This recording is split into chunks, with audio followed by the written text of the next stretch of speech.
Olá, meus amigos, sejam todos bem-vindos para o nosso último estudo do livro do profeta Isaías. Estamos terminando este guia, chegamos ao 13º estudo, é o último estudo e tem por título A Renovação do Planeta Terra.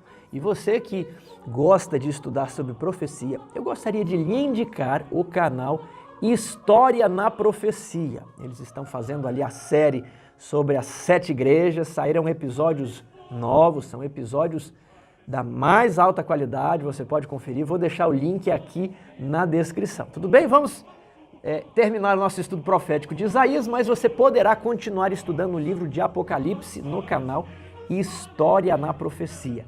Inscreva-se lá e inscreva-se aqui também. Tudo bem? A parte de sábado conta a historinha de um garoto de 12 anos que estava muito preocupado, achando que o mundo iria ser destruído. E a mãe levou ele no médico. Ele não queria fazer mais nada, ele não queria estudar, não queria trabalhar, não tinha mais motivação. E o médico perguntou: filho, qual que é o teu problema? O garoto respondeu que leu um livro de astronomia dizendo que o Sol daqui a algum tempo iria explodir e o planeta Terra iria se queimar e o sistema solar iria acabar. E a mãe histérica gritou: isso não é da sua conta, menino. E o médico falou: não, vamos manter a calma. Filho, veja bem, quando isso acontecer, nós todos já estaremos mortos mesmo, então você não tem que se preocupar com isso. A questão é que nem a mãe, nem o médico responderam à inquietação do rapaz. A mãe optou por evitar o assunto. Isso não é da sua conta. Não pense na morte, não pense o que acontece depois da morte, vamos pensar no agora. E o médico disse: olha, isso vai ser muito depois que a gente viver a nossa vida, então vamos poder viver a nossa vida tranquila, né? Isso vai ser para o futuro.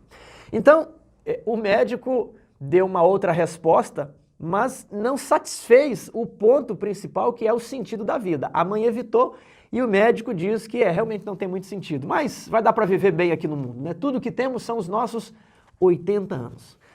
Deus pôs a eternidade no coração do homem. Nós sentimos um vazio tremendo ao pensarmos que toda a nossa existência vai se resumir a esta vida, né? Paulo diz que se tudo o que nós temos para se resumir a esse mundo aqui de pecado, nós somos os mais miseráveis dos homens. Se não a ressurreição, olha, eu não ia ter vontade de gravar lição. Pense você, se não existisse a esperança de você viver para sempre, em um lugar bom, com os seus pais, com os seus filhos, com a sua família, com os seus amigos, um local que seria alegre, um local que você será plenamente satisfeito. Se não existisse isso, para que nós existimos? Isso é terrível, isso é angustiante. Então, o livro de Isaías vem nos trazer essa esperança, vem responder que os nossos problemas, as nossas dificuldades aqui no mundo, quando nós não vemos solução, eles não são fim, eles vão existir. Jesus disse: no mundo tereis aflições, mas tem de bom ânimo, eu venci o mundo. Então, ainda mais para um mundo como o que estamos vivendo, mortes em alta escala, pessoas enlutadas, empresários falindo, empregados perdendo seus empregos por causa da pandemia, nós temos que trazer aqui essa esperança, dizendo que a nossa leve e momentânea tribulação aqui neste mundo não pode se comparar com o peso eterno de glória, muito excelente, acima de toda e qualquer comparação, que nos aguarda. E a parte de domingo vem: novos céus e nova terra, Isaías 65, 17.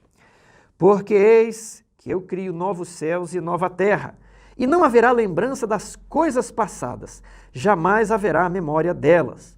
E possivelmente daqui João tira a inspiração para escrever lá no Apocalipse, né? Vi novos céus e nova terra, e o mar já não existe. E as pessoas se apegam nessa questão. O que significa que o mar já não existe? Olha, várias propostas criativas têm surgido, mas vamos para mais simples. O velho céu existe? Não. A velha terra existe? Não. E o velho mar? Também já não existe. João está falando a mesma coisa de maneiras diferentes. Ele viu o novo céu e a nova terra. E o velho mar já não existe. Tudo bem? E depois ele vai descrever ali o rio que sai do trono de Deus, tudo bem? E deságua no mar.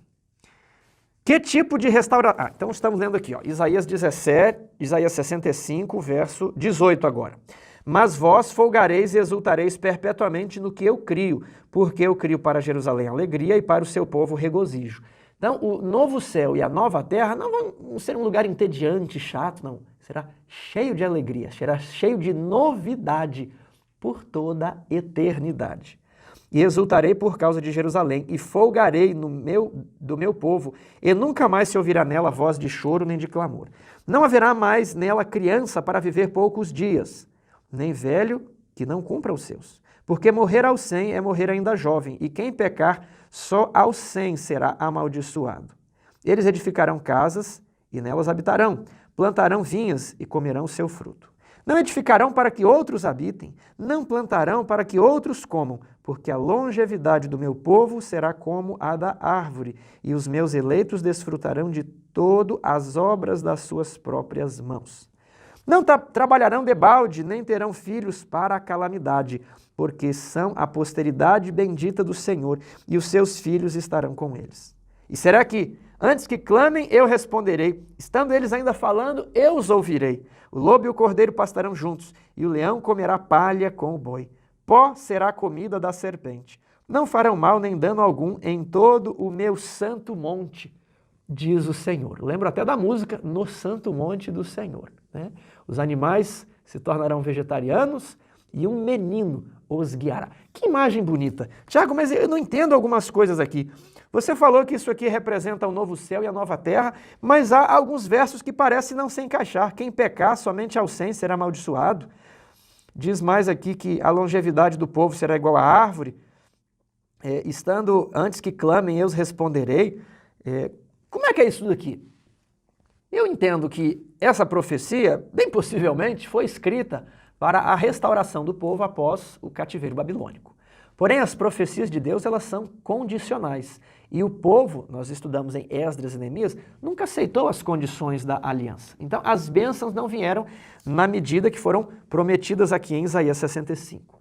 Então, essa profecia ela é postergada para o resgate do povo de Deus da Babilônia espiritual. Então, a profecia ela é jogada para o futuro. E nós precisamos entender o que esses versos, que possivelmente foram escritos, não sabemos, né?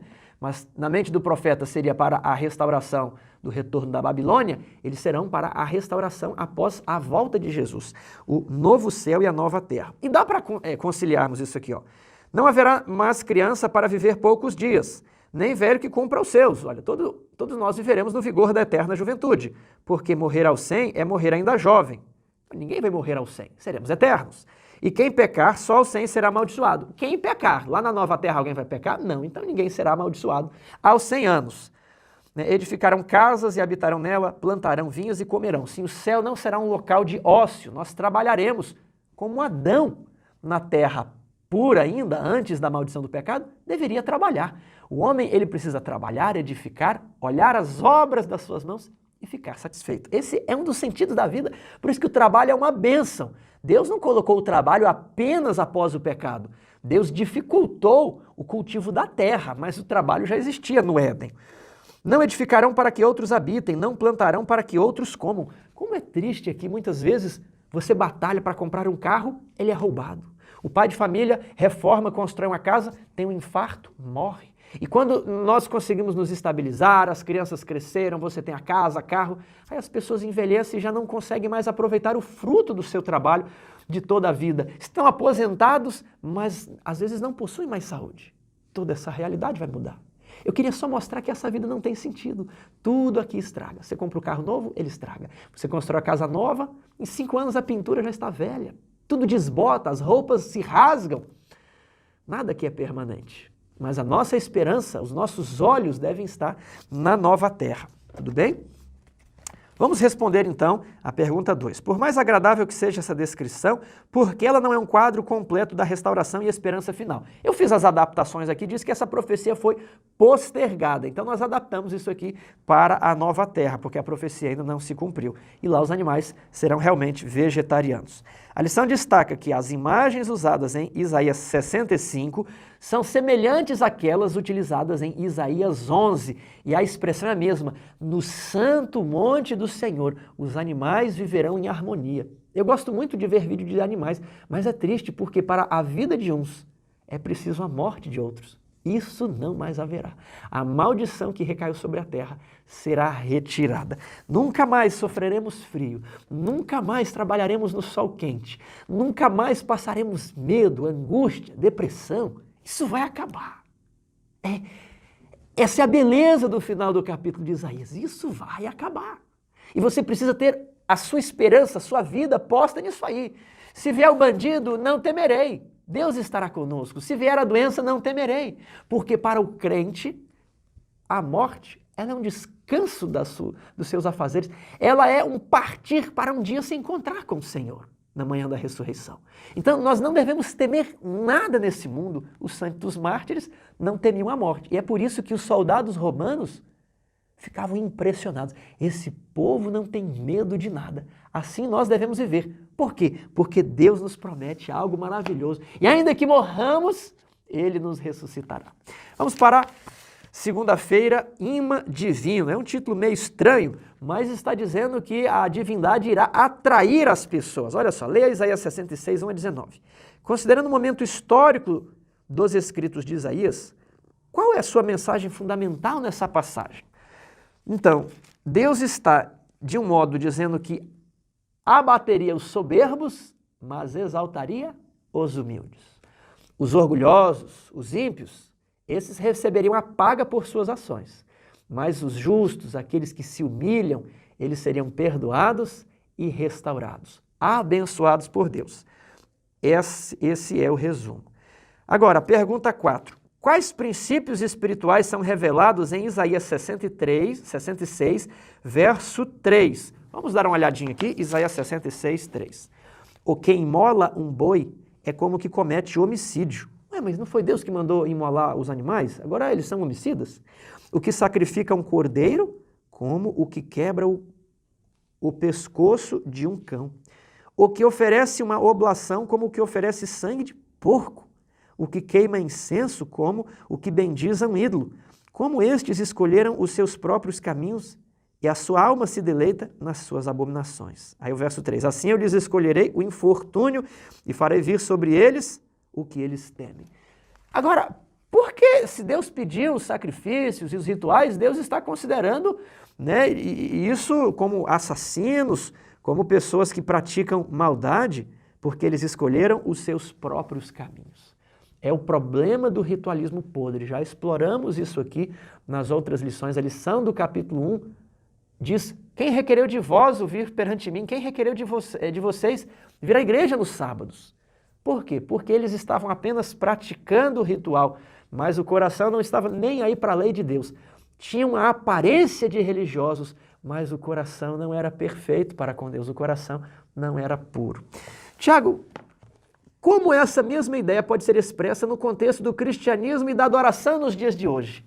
Eu quero dar 2 exemplos para vocês. Eu já fui jovem, eu falei isso para os jovens que eu acompanho, que o sábado precisa ser guardado.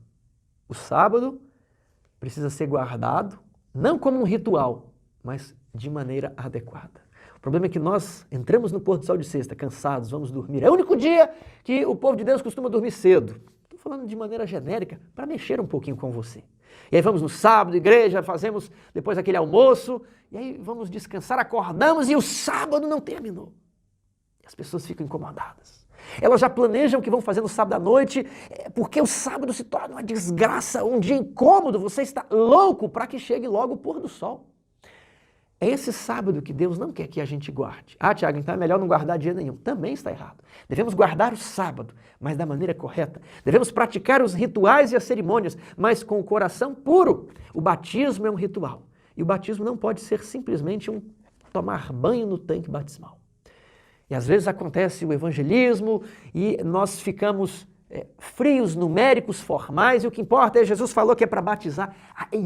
Aí que nós entramos no problema aqui do verso 3. Olha, o que imola um boi é como que comete homicídio, o que sacrifica um cordeiro como que quebra o pescoço de um cão, e o que oferece uma oblação como o que oferece sangue de porco. Já pensou se Deus olhasse para nós como um povo que talvez não estamos guardando o sábado e nem praticando o batismo da maneira correta, e dizendo assim, olha, aquele que guarda o sábado é como o que pratica a maldade contra o seu próximo.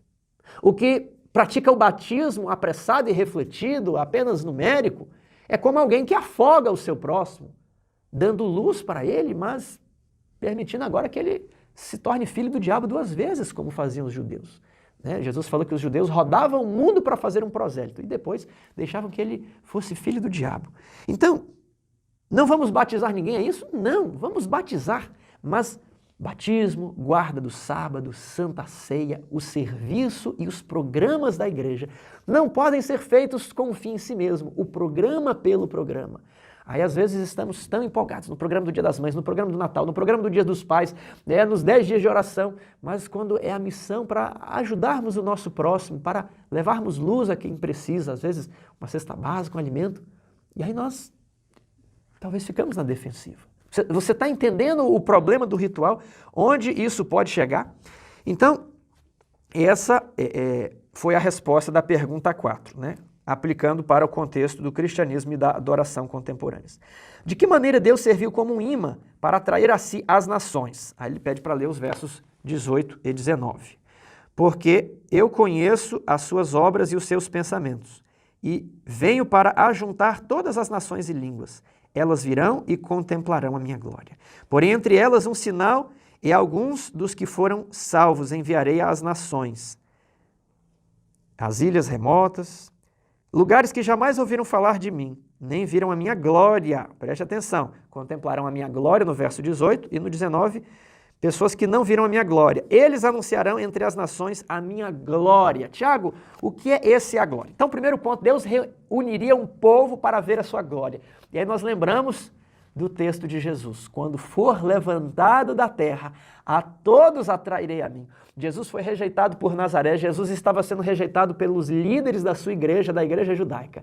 Mas ali no templo os gregos perguntam, queremos ver Jesus. E uma voz arrebenta o céu e diz, este é o meu filho que me dá muito prazer.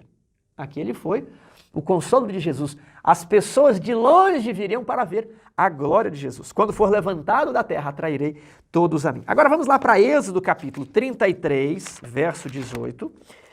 Êxodo capítulo 33, verso 18, é um episódio conhecido. Moisés disse a Deus, rogo-te que me mostres a tua glória. Rogo-te que me mostres o quê? A tua glória.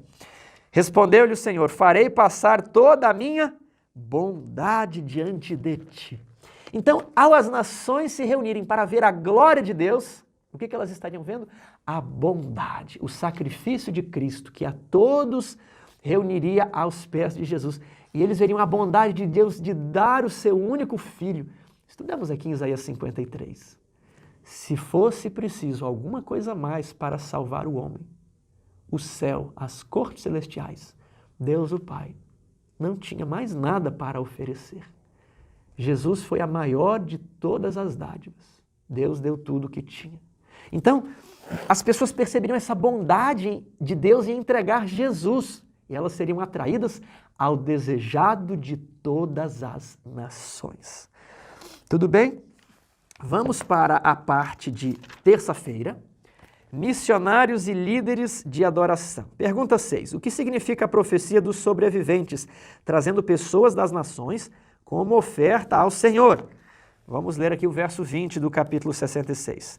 Trarão todos os vossos irmãos, dentre todas as nações, por oferta ao Senhor, sobre cavalos, em liteiras e sobre mulas, dromedários, ao meu santo monte. Olha, no santo monte do Senhor, onde havia as promessas do capítulo 65. É o Monte Sião, onde está edificada Jerusalém.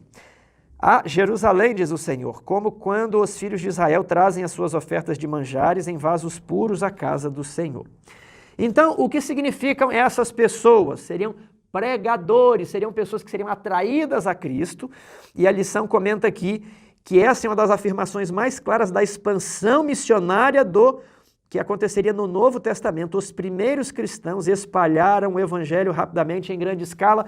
Colossenses 1:23 diz que eu, Paulo, preguei o evangelho a toda criatura. Pergunta 7. Qual é o significado da promessa de que Deus tomaria alguns para sacerdotes e levitas? Vamos ver aqui no verso 21. Também deles, desses povos, desses estrangeiros que estavam vindo ao Santo Monte em Israel, também deles tomarei alguns para sacerdotes e para levitas, diz o Senhor. Mas sacerdotes e levitas não deveriam ser da tribo de Levi? né, unicamente da tribo de Levi, o que Deus está falando aqui é que estrangeiros seriam utilizados para ministrar as funções religiosas do povo de Deus. Então, haveria a derrubada do muro que fazia a separação entre judeus e gregos. Esse é o muro que aparece lá em Efésios 2,15. Mas eu gostaria de olhar com vocês algumas passagens aqui do próprio Isaías. Em Isaías 42, nós temos o servo, e ele promulgaria o direito aos gentios. Verso 4, e as terras do mar, as ilhas, os outros continentes, aguardarão a sua doutrina, ou seja, a doutrina, a nova aliança, ela seria espalhada, não ficaria mais confinada ali à religião judaica apenas. Deus queria que eles fossem luz dos gentios. Isso aconteceu quando Salomão, na expansão do seu reino, atraiu os outros reinos. A rainha de Sabá ficou emudecida quando viu a prosperidade de Salomão. Só que depois eles passaram a esconder a glória do Senhor, a reter os dons apenas para eles e se tornaram exclusivistas. E Deus falou, eu vou derrubar a nação de vocês e eu vou derrubar o muro de separação para que os estrangeiros também sejam sacerdotes. Olha que incrível. Agora, em Isaías 56, nós vemos outra coisa ainda mais interessante relacionada aqui, ó. Verso 3. Não fale o estrangeiro que se houver chegado ao Senhor, dizendo, o Senhor com efeito me separará do seu povo. Nem tampouco diga o eunuco, eis que eu sou uma árvore seca. Eunuco era a pessoa que fez uma cirurgia de vasectomia e não podia mais ter filhos, né? Então, ele não poderia produzir frutos. Não diga então o estrangeiro, eu estou separado, e o eunuco, eu sou uma árvore seca. Verso 4, porque assim diz o Senhor aos eunucos. Quais eunucos? Qualquer um não. Os que aceitam aliança, aos que guardam os meus sábados, escolhem aquilo que me agrada e abraçam a minha aliança, a nova aliança. O sábado está na nova aliança. Darei na minha casa e dentro dos meus muros um memorial e um nome melhor do que filhos e filhas. Nome eterno darei a cada um deles, que nunca se apagará. Promessa aos eunucos, agora promessa aos estrangeiros. Aos estrangeiros que se chegam ao Senhor para o servirem, para o amarem, né, para serem servos. Sim, todos os que guardam o sábado, porque o sábado ele é o sinal visível de que você abraçou a aliança, também os levarei ao meu santo monte. Olha a expressão do santo monte. E os alegrarei na minha casa de oração. Vejamos agora o final aqui, ó. Porque a minha casa será chamada casa de oração para todos os povos. Quando Jesus ele expulsa os comerciantes e fala, minha casa será chamada casa de oração para todos, para os judeus, para também os gregos. Verso 8 conclui, assim diz o Senhor Deus que congrega os dispersos de Israel. Ainda congregarei outros aos que já se acham reunidos. Reunirei outros, estrangeiros, gentios, ao povo de Deus, Israel, que já se acha reunido. E nós agora temos João, capítulo 10, 16, professor, para você enriquecer a sua lição. João 10, 16, ele nos dá outra perspectiva. Ainda tenho outras ovelhas, não deste aprisco, não aqui de Jerusalém. A mim me convém conduzi-las, elas ouvirão a minha voz. Então haverá um rebanho e um só pastor. Jesus está dizendo que havia um rebanho em Jerusalém e um rebanho de estrangeiros.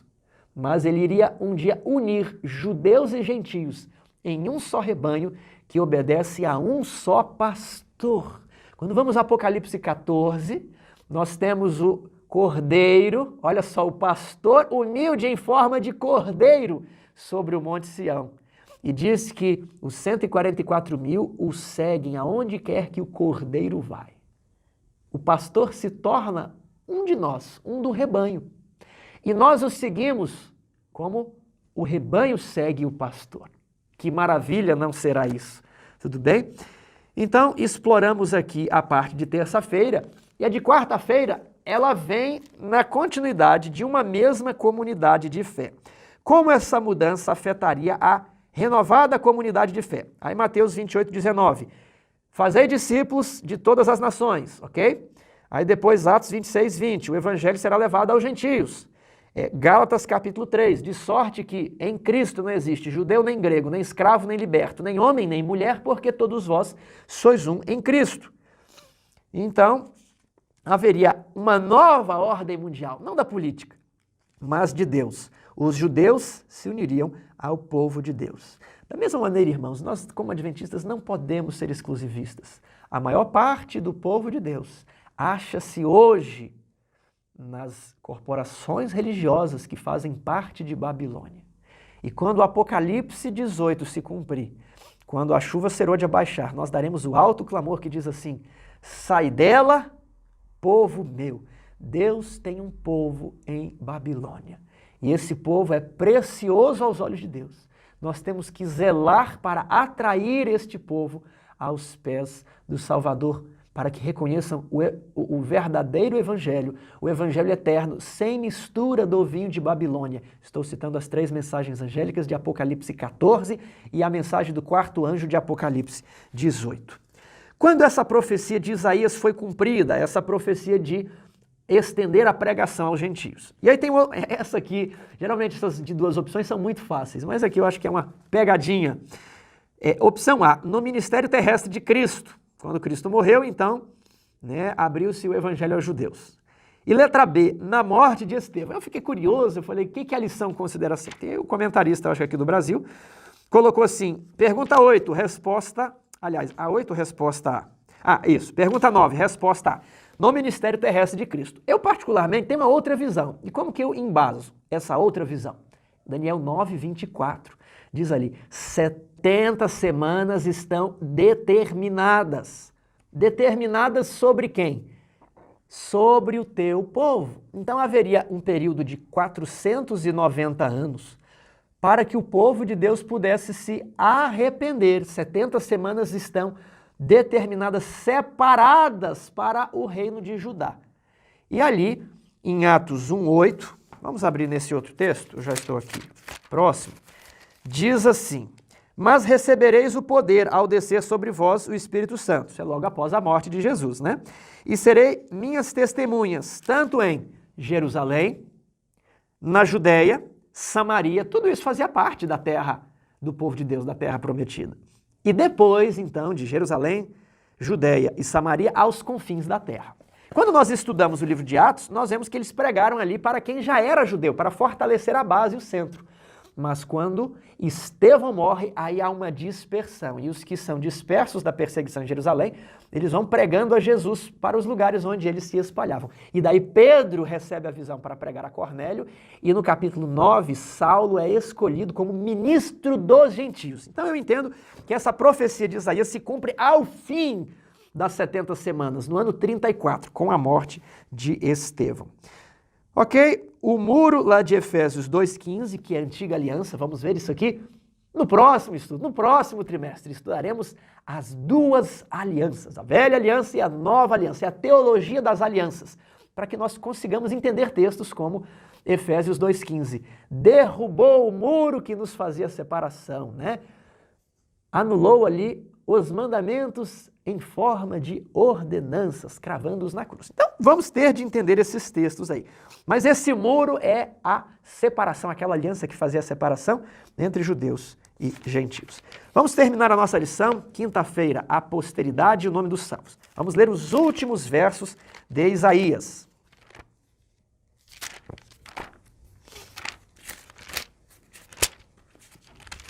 Isaías 66, 22. Porque como os novos céus, olha, retomou a ideia dos novos céus que nós abrimos a lição no domingo, e você, professor, retome também aquela reflexão que já fizemos no domingo. Porque como os novos céus e a nova terra que hei de fazer estarão diante de mim, diz o Senhor, assim há de estar a vossa posteridade e o vosso nome. Para sempre, assim como o céu e a terra foram postos para sempre. Diante de Deus, podendo ver a face de Deus, como é prometido em Apocalipse. Verso 23. E será que de uma lua nova a outra e de um sábado a outro virá toda a carne a adorar perante mim, diz o Senhor. E aí a pergunta fala assim, por que há festas da lua nova juntamente com os sábados na representação dos novos céus e da nova terra? Primeira coisa, eu queria tirar a sua mente dos sacrifícios, da festa da lua nova, para mostrar que um ciclo, aliás, 2 ciclos, o semanal, que é marcado pelo sábado, e o mensal. Na Bíblia, o mês era medido pela lua. Lá em Gênesis, Deus falou, eu vou dar o sol e a lua para medir os tempos e as estações. Hoje nós temos um calendário matemático aí que não coincide com as fases da lua. Mas na Bíblia, o mês e a agricultura era guiada pela lua e pelo sol. Então, a lua nova marcava o início de um mês. Então haverá um culto no início de cada mês, um culto especial, e um culto semanal a cada sábado. É assim que eu entendo o verso, tudo bem? Vamos agora para o verso 24, que é a segunda parte. Então, primeiro, toda a carne virá adorar perante mim, uma vez por mês e uma vez por semana. É o que está dizendo aqui. 24. Eles sairão e verão os cadáveres dos homens que prevaricaram contra mim, porque o seu verme nunca morrerá, nem o seu fogo se apagará, e eles serão um horror para toda a carne. Ai, ai, ai, como que eu explico esse verso sábado, né? Diz aqui que o seu verme nunca morrerá, né? Nem o fogo se apagará. A partícula lá no hebraico, primeiramente, é lo. Diz que o verme não morrerá. Não está o nunca ali, está o lo. E diz aqui também que o fogo não se apagará. Não está nunca se apagará. Diz que não se apagará. É um fogo que não se apaga, é um verme que não morre. Primeiro ponto, eu gostaria de destacar isso aqui. Ó. Lá em Apocalipse, capítulo 14, ao final das 3 mensagens angélicas, nós temos isso aqui, o verso 9, a terceira. Seguiu-se a estes outro anjo, o terceiro, dizendo em grande voz, se alguém adora a besta e a sua imagem e recebe a marca da besta, tem gente que não gosta desse nome, eu gosto desse nome, a marca da besta está aqui na Bíblia, e é uma advertência, é para pregar isso aqui, que vai vir um negócio chamado marca da besta. Né? Tem gente que está até revisionando, que seria ressignificando, mas vai vir, quem receber a marca da besta vai acontecer o que está escrito aqui, ó, beberá o vinho da cólera de Deus, preparado sem mistura, do cálice de sua ira, e será atormentado com fogo e enxofre diante dos santos anjos e na presença do Cordeiro. Dentro da cidade, os anjos e o Cordeiro vão ver as pessoas do lado de fora da cidade sendo atormentadas com fogo. E os santos que já estarão na cidade, eles também contemplarão. Isso aqui diz que eles olharão, sairão e verão os cadáveres daqueles que foram, né, destruídos no mar de fogo e enxofre fora da cidade. Tudo bem? Olha o verso 11, a fumaça do seu tormento sobe pelos séculos dos séculos e não tem descanso algum, nem de dia nem de noite os adoradores da besta e da sua imagem, e quem quer que receba a marca do seu nome. Ou seja, aqui a descrição parece mais vívida de um tormento eterno. Agora, verso 12, aqui está a perseverança dos santos, os que guardam os mandamentos de Deus e a fé de Jesus. Esses aqui, eles são bem-aventurados, as suas obras os acompanham, a cada lua nova eles irão adorar a Deus, a cada sábado eles estarão ali junto com o Cordeiro e junto com Deus. Entendeu? Mas do lado de fora estarão os prevaricadores. Tiago, então haverá um inferno eterno do lado de fora e as pessoas ficarão do lado de dentro eternamente vendo o sofrimento? Não. As ideias são muito claras de que eternidade aqui é enquanto durar, tanto aqui no hebraico como no texto grego. Tiago, eu quero que você me prove. Então, vamos dar só uma olhadinha aqui, ó, Isaías 34. Vou provar dentro do livro de Isaías. Isaías 34, verso 9 a 10. Os ribeiros de Edom se transformarão em piche, e o seu pó em enxofre, a sua terra se tornará em piche ardente, nem de noite nem de dia se apagará, subirá para sempre a sua fumaça, de geração em geração será assolada, e para todo sempre ninguém passará por ela. Eu pergunto, dá para passar lá em Edom? É claro que dá. Está lá na Jordânia, tem fogo eterno lá na Jordânia? Ninguém passa na Jordânia? Não, a Jordânia é um país turístico, um país que você pode ir lá visitar várias coisas, né, visitar o monte lá, Nebo, você visita Jordânia, aliás, você visita Jericó, você visita também Petra. Então, não tem o fogo eterno aqui, que diz que nunca se apagará. Ele foi eterno enquanto durou. Vamos ver um outro exemplo aqui, que é Jeremias 17, 27. Ó, eu já escrevi isso aqui há muito tempo na minha Bíblia. Agora que eu estou precisando, eu dou uma lidinha, né, para não esquecer a passagem. Sugiro que você faça isso agora. Ó. Jeremias 17, 27.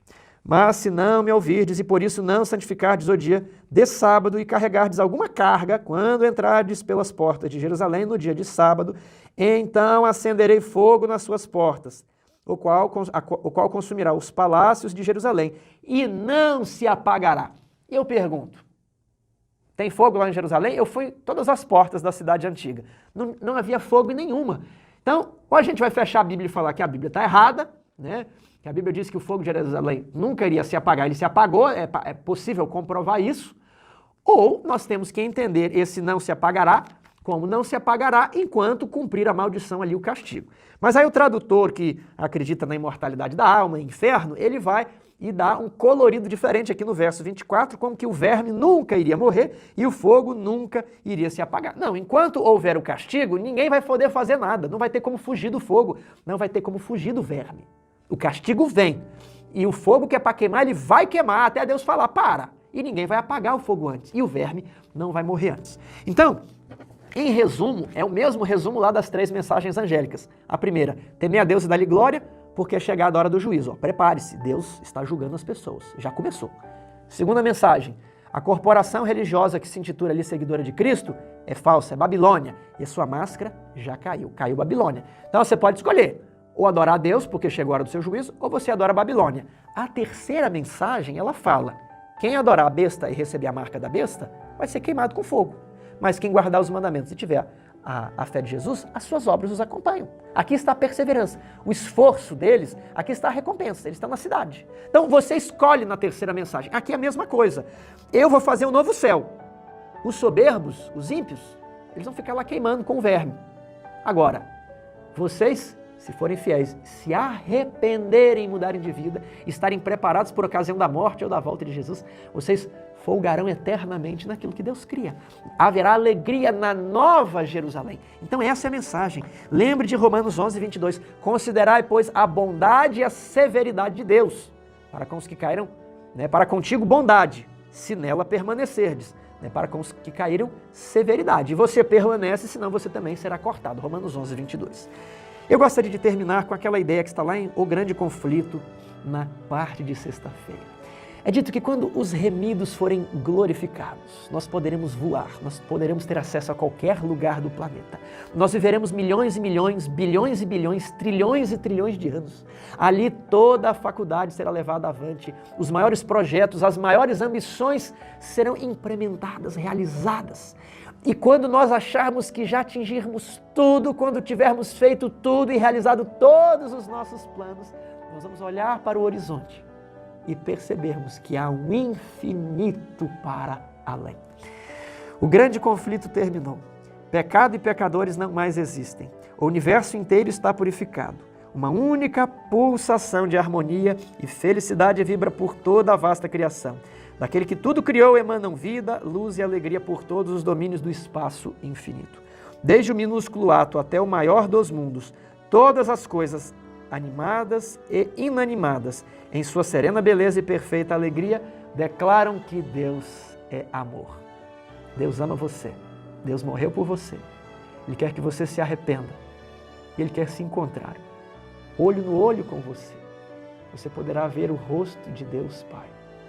Não quer você se preparar para estar com os remidos na nova terra? Essa é a minha oração, esse é meu desejo. Fique conosco, estamos encerrando um trimestre. E semana que vem iniciaremos um novo estudo. Você é o nosso convidado aqui e você é o convidado de Deus no novo céu e na nova terra que Ele está preparando. Que nós possamos nos encontrar na eternidade. Um abraço querido do Tiago e da Fernanda, de todos aqui do Adventismo Vivo. Que Deus os abençoe.